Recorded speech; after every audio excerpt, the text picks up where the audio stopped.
বাইতুল মুকাদ্দাসই একমাত্র কারণ পৃথিবীর, যেই কারণে পৃথিবীর 90% মানুষ যুদ্ধে জড়িয়ে যেতে পারে। যেই কারণে পৃথিবীর 90% মানুষ যুদ্ধে জড়িয়ে যেতে পারে তার অন্যতম একটি কারণ হচ্ছে মসজিদ আকসা। কেননা পৃথিবীর তিনটা ধর্মের মানুষ এই মসজিদের দাবিদার। ইহুদিরা দাবিদার, খ্রিস্টানেরা দাবিদার, আমরা মুসলমানেরা দাবিদার। যেহেতু তিনটা ধর্মই আসমানি দিন, আসমান থেকে এসেছে, তিনটা ধর্মের গ্রন্থই আসমানি গ্রন্থ। ওই দুইটা গ্রন্থে বিকৃতি এসেছে, ওই দুইটা ধর্মে বিকৃতি এসেছে। ইসলামে বিকৃতি আসেনি, কোরআনে বিকৃতি আসেনি। প্রসিদ্ধ একটি হাদিস আজকে পাঠ করেছি এবং এই বিষয়গুলো, যে হাদিসগুলো আজকে আমরা বলবো, মোটামুটি 2-3টা বড় বড় লম্বা হাদিস, এগুলোর সঠিক ব্যাখ্যা, এক্সাক্ট ব্যাখ্যা ততক্ষণ পর্যন্ত করা সম্ভব নয় যতক্ষণ না এই জিনিসগুলো ঘটতেছে। কেননা এগুলো রাসূলুল্লাহ সাল্লাল্লাহু আলাইহি ওয়াসাল্লাম বলেছেন ভবিষ্যৎকে সামনে রেখে, আর সেই ভবিষ্যৎ আমরা এখন দেখতে পাচ্ছি না। অনেক কিছু গত 1400 বছরে আমাদের কাছে অস্পষ্ট ছিল, আজ পানির মতো স্পষ্ট। রাসূলুল্লাহ সাল্লাল্লাহু আলাইহি ওয়াসাল্লাম 1400 বছর আগে বলেছিলেন, কোনো পাত্রে যদি মাছি পড়ে তাহলে মাছি ওর মধ্যে ডুবিয়ে দাও, কেননা মাছির এক ডানায় রোগ আছে আর এক ডানায় শিফা আছে। 1000 বছর এই কথা আমাদের কাছে অস্পষ্ট ছিল। আজ বিজ্ঞান এসে যখন গবেষণা করছে যে মাছির একটি ডানা পানিতে ডুবানোর পরে তাতে কি পরিমাণ জীবাণু থাকে, আর উভয় ডানা ডুবানোর পরে কি পরিমাণ জীবাণু থাকে, এই মর্মে যখন বিশ্ববিদ্যালয়গুলোতে thesis, research paper, PhD degree হচ্ছে এবং প্রমাণিত হচ্ছে যে না আল্লাহর নবীর কথা ঠিক সাল্লাল্লাহু আলাইহি ওয়াসাল্লাম, তখন এই কঠিন বিষয়টা আমাদের কাছে স্পষ্ট হয়ে যাচ্ছে। এরকম আজকে আমরা যে হাদিসগুলো বলবো এগুলো অদ্যবধি অস্পষ্ট, কিন্তু যেই দিন ঘটবে সেই কালের মানুষদের কাছে এগুলো পানির মতো স্পষ্ট হিসেবে ধরা দিবে। রাসূলুল্লাহ সাল্লাল্লাহু আলাইহি ওয়াসাল্লাম বলছেন, আন মুআয ইবনে জাবাল রাদিয়াল্লাহু তাআলা আনহু আন্নাহু ক্বাল ক্বালা রাসূলুল্লাহ সাল্লাল্লাহু আলাইহি ওয়াসাল্লাম।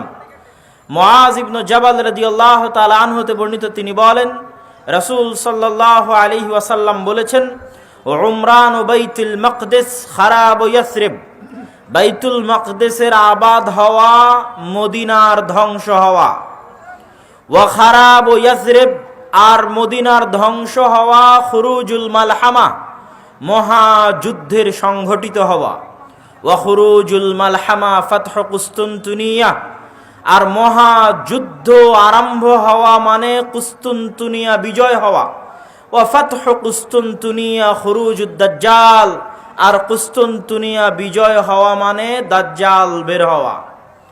পরপর রাসূলুল্লাহ সাল্লাল্লাহু আলাইহি ওয়াসাল্লাম এই জিনিসগুলো বলছেন, তথা এগুলো একটার পর আর একটা ঘটবে।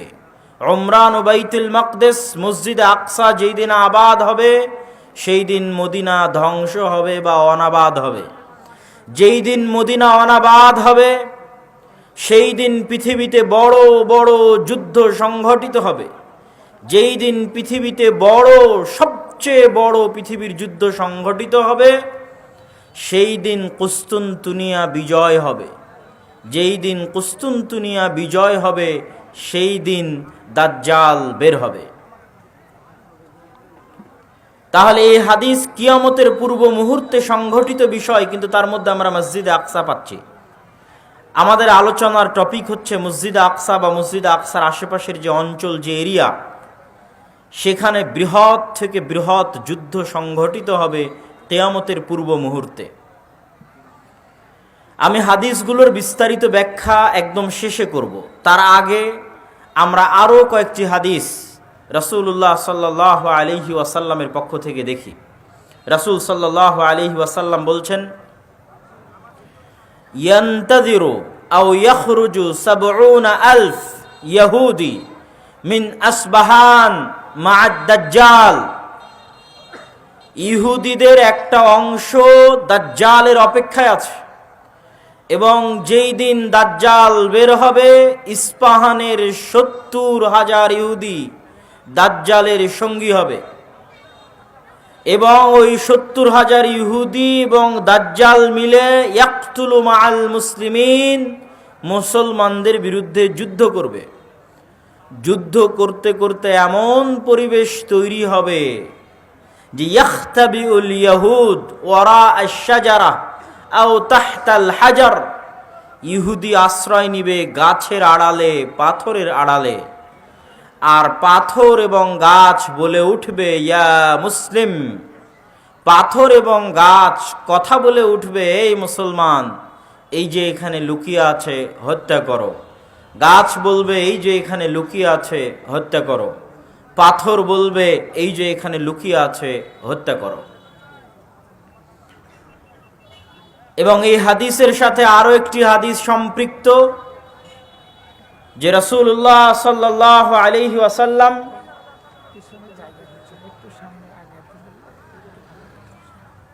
পিছনে যারা দাঁড়িয়ে আছেন, আমি অনুরোধ করব আমরা যারা সামনে বসে আছি একটু হালকা যদি চেপে চেপে বসি, তাহলে আমরা একটু সময় নিই, সমস্যা নাই। তারপরও সুশৃঙ্খল হোক অনুষ্ঠানটা, আমরাও ভালোভাবে আলোচনা করি। আপনারা সবাই একটু চেষ্টা করেন আপনাদের সামনের ফাঁকা জায়গাগুলো পূরণ করতে। কেন না, সমস্যা নেই, ঠিক আছে। ক্যামেরাগুলো আরো দুই পাশে সাইডে নিতে হবে, সামনে নিতে। আমরা খুব গুরুত্বপূর্ণ আলোচনা শুনছিলাম। সে আলোচনার দ্বিতীয় হাদিস আমরা পড়লাম যে 70,000 ইহুদি ইস্পাহান থেকে বের হবে। ইস্পাহান হচ্ছে ইরানের নগরী। আজও ইরানের মধ্যে ইস্পাহান নামে সেই নগরী আছে। আমরা প উচ্চারণ করি ইস্পাহান, আরবিতে এটা উচ্চারণ হয় না। আরবিতে হয় আল আসবাহানি, বা উচ্চারণ হয় ইসবাহান বা আসবাহানি। সেখান থেকে 70,000 ইহুদি দাজ্জালের সঙ্গী হবে, সাথী হবে এবং মুসলমানদের বিরুদ্ধে যুদ্ধ করবে। আর সেই যুদ্ধের অবস্থা কি হবে সেটাও আমরা দেখলাম। আরেকটি হাদিস দেখি। عن عوف بن مالك رضي الله تعالى عنه أنه قال, আউফ ইবনে মালিক রাদিয়াল্লাহু তাআলা আনহু থেকে বর্ণিত, তিনি বলেন, আমি একদা রাসূলুল্লাহ সাল্লাল্লাহু আলাইহি ওয়াসাল্লামের নিকটে আসলাম। রাসূল সাল্লাল্লাহু আলাইহি ওয়াসাল্লাম আমাকে কিয়ামতের আলামত গণালেন, আমার হাতে গণালেন। তার মধ্যে একটি আলামত রাসূল সাল্লাল্লাহু আলাইহি ওয়াসাল্লাম বললেন, সায়াকুনু হুদনাতুন মা'আর রোম, ইয়ানি সাতাকুনু হুদনাতুন বাইনাল মুসলিমিন ওয়ার রোম। রোমান খ্রিস্টানদের সাথে মুসলমানদের একটি চুক্তি হবে, আর রোমান খ্রিস্টানেরা এবং মুসলমানেরা চুক্তিবদ্ধ হয়ে তৃতীয় কমন শত্রুর বিরুদ্ধে যুদ্ধ করবে। তথা রোমান খ্রিস্টানদের শত্রু আর মুসলমানদের শত্রু এক। তৃতীয় কমন শত্রুর বিরুদ্ধে মুসলমানেরা যুদ্ধ করবে। এই যুদ্ধে রোমান খ্রিস্টান এবং মুসলমানেরা বিজয়ী হবে।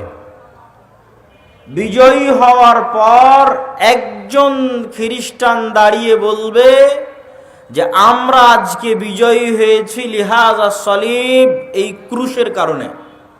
গলায় ঝুলানো ক্রুশ দেখিয়ে বলবে এটার কারণে আজকে আমরা বিজয়ী হয়েছি। তখন একজন মুসলমানের আঁতে ঘা লাগবে, সে দাঁড়িয়ে উঠে তার ক্রসটা ভেঙে দিবে। যখন ভেঙে দিবে তখন রোমান এবং মুসলমানেরা পরস্পরের বিরুদ্ধে যুদ্ধ করার জন্য দাঁড়িয়ে যাবে। রোমান খ্রিস্টান এবং মুসলমানেরা। সেই যুদ্ধের বর্ণনা রাসূলুল্লাহ সাল্লাল্লাহু আলাইহি ওয়াসাল্লাম হাদিসে বিস্তারিত বর্ণনা করছেন। عن أبي هريرة رضي الله تعالى عنه أنه قال قال رسول الله صلى الله عليه وسلم, আবু হুরায়রা রাদিয়াল্লাহু তাআলা আনহু থেকে বর্ণিত, তিনি বলেন রাসূল সাল্লাল্লাহু আলাইহি ওয়াসাল্লাম বলেছেন, লা তাকুমুস সাআহ, কিয়ামত ততদিন পর্যন্ত সংঘটিত হবে না, হাত্তা ইয়ানজিলার রোম বিল আ'মাক আও বিদাবিক, যতক্ষণ না রোমান খ্রিস্টানেরা অবতীর্ণ না হচ্ছে সিরিয়ার আমাক এবং দাবেক নামক জায়গায়। বর্তমান সিরিয়ার হালব নগরী থেকে অনতি দূরে তুরস্ক এবং সিরিয়ার সীমান্তবর্তী অঞ্চলে, বর্তমান তুরস্কের সীমানা এবং বর্তমান সিরিয়ার সীমানা, এই সীমান্তবর্তী অঞ্চলের জায়গার নাম হচ্ছে আমাক এবং দাবেক। এখনো ওই নামেই আছে। এই আমাক এবং দাবেক জায়গায় যতক্ষণ না রোমান খ্রিস্টানেরা অবতীর্ণ না হবে মুসলমানদের বিরুদ্ধে, ফায়াখরুজু ইলাইহিম জাইশুম মিনাল মাদিনাহ, আর তাদের বিরুদ্ধে যুদ্ধ করার জন্য মদিনা মুনাওয়ারা থেকে মুসলমানদের একটি সেনাবাহিনী রওনা হবে। রাসূলুল্লাহ সাল্লাল্লাহু আলাইহি ওয়াসাল্লাম বলছেন, মদিনা মুনাওয়ারা থেকে বের হওয়া সেই মুজাহিদ বাহিনী খেয়ার ও আহলিল আরজ, তৎকালীন বিশ্বের সর্বোত্তম, সবচেয়ে শ্রেষ্ঠ, সবচেয়ে দামি, সবচেয়ে আল্লাহওয়ালা পরহেজগার মানুষ হবে।